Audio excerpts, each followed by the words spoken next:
Hi everybody, I'm Tabitha. Today we're talking about editing. Editing is a huge process that can be very overwhelming. In fact, when I finish a book, I'll typically go through at least 3 rounds of edits. Plus, if you were to ask 100 authors to describe their process for editing, you're going to get a lot of different answers. So today we're going to talk about my process for my first round edits, the very first edit you do after you figuratively type the end of your story. This process is my process. So that doesn't mean it should be your process. However, if something in here works for you or is something different and you've been looking for something different, feel free to give it a try. Let's start. The materials. When I edit, I work from a print copy of a manuscript. So here I have a nice fat copy of a print copy of book number 4 in my Kingdom of Franz series, which is my most recent work in progress that's been finished. So manuscript is done, it's ready to be edited. I do print it. You'll notice mine has this cool nifty binding right here. That's so I don't lose pages. I order mine from my local print shop. So I just upload it onto the web and have them print it for me. The reason I work from print is that I have noticed I have a tendency to change things that I maybe don't agree with my changes later. So if I work from print, I have to think about it twice, once when I write it and once when I go to type it in. It's a personal preference. Oddly enough, in a totally unofficial Twitter poll that I did with the writing community, it turns out about 80% of us edit from print. So print copy of my manuscript. Second material I need in front of me, I use sticky notes. I use these small ones right here. Big enough to write on, but not so big that they overtake my entire page. And you'll see why. Full disclosure, these colors mean absolutely nothing to me. Somebody more organized than me might use each color for something different. I do not. They're just sticky notes. I need a pen to write on the sticky notes with. And when I do my first round edits, I just need one highlighter. Color doesn't matter. In future edits, you might see me using many different highlighters. Maybe we can talk about that someday. But first round edits, my materials are that print copy of a manuscript, those cute little sticky notes, one pen, one highlighter. All right, the process. Let's get started. When I edit for a first round, I edit like a reader. So I'm going to do a lot of the work that I ask my beta readers to do. And of course, that first task is going to involve reading the entire manuscript cover to cover, kind of slowly. I do not read for grammar. On a first round edit, my focus is pacing, character, and continuity.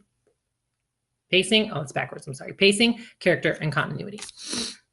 If I happen to notice a grammatical mistake, one that bugs me, I see it right away and I can't ignore it. I do exactly what I ask my beta readers to do. I highlight it,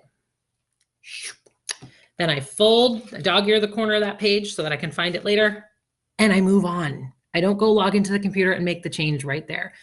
Highlight it, dog ear the page, move on. My focus when I read for first read editing is pacing, continuity, and character. So let's dive in. If I find one of those errors in pacing, continuity, or character, here's what I do. I grab one of these sticky notes and I jot down the note or question about pacing, continuity, or character right on its own sticky note. Let me give you an example. One of the mistakes I noticed is I forgot to number these pages. So I'm on this page right here. I don't even know what page it is.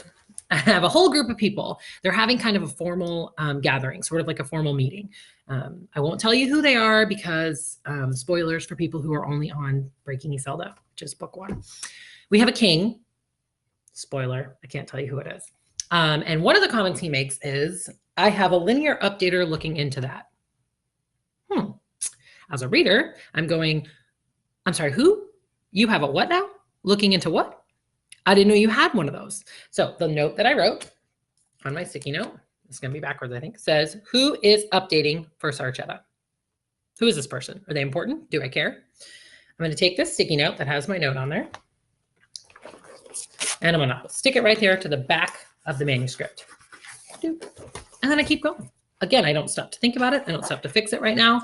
I'm just going to stick the note on the back of the manuscript and keep going. Here's another example of one a few pages later, right in chapter 4. So again, we have a whole bunch of people sitting and having a conversation. This is a more informal conversation, like a bunch of friends chatting. And I have this line. I would be shocked to have the queen prepare me dinner, Bin says. Where did he come from? When did Bin come in the room? Was he in the room when we came in? Did he come in and sit down? So in this case, I'm going to write, When did Ben come in? And on this case, I would normally write a page number, but I don't have pages on this, so I'm going to write chapter 4 so that I can find it later. And again, stick it to the back of my book, my manuscript. So I'm going to keep doing that. I'm going to keep writing questions about pacing, continuity, or character all the way through my edit, all the way through my reading like a reader, and put each one in its own sticky note and put it at the back of the book. That's the basic process. Okay. Let's pretend that I've just finished reading the entire thing as a reader for my first edit. And my back page is loaded up with sticky notes. This would not be considered loaded up. This is an example. So normally it's loaded. My back page is loaded up with sticky notes. I'm going to do one more thing as a reader before I start actually making those changes. And that's the same thing I ask my beta readers to do when they finish.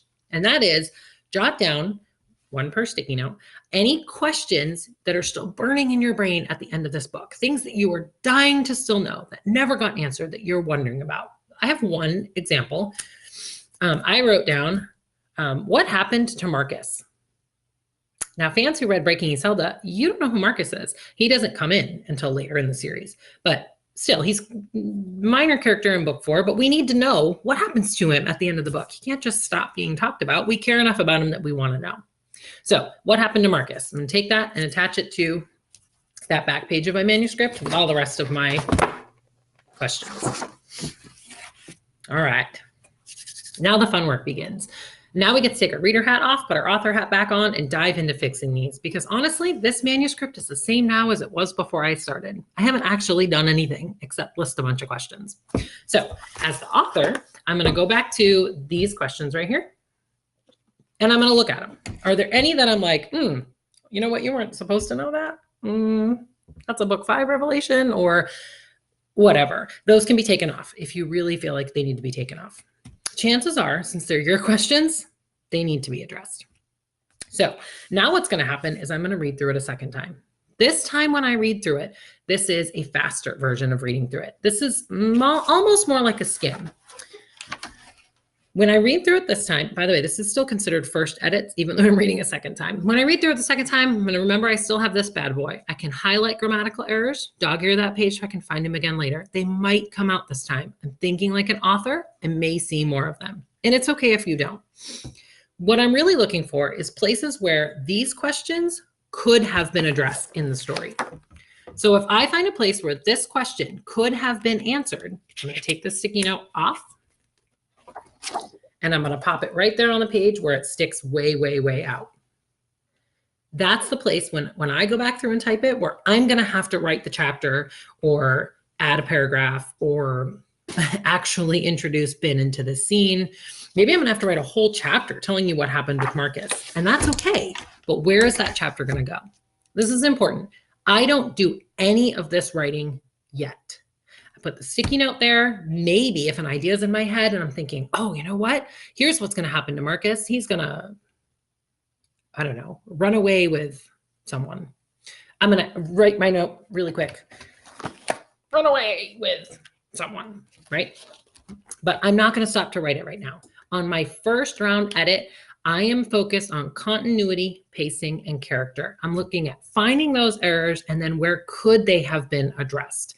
I will go back. My immediate next step when I'm done with this will eventually be to sit at the computer and write those. Right now, I'm focused on finding them.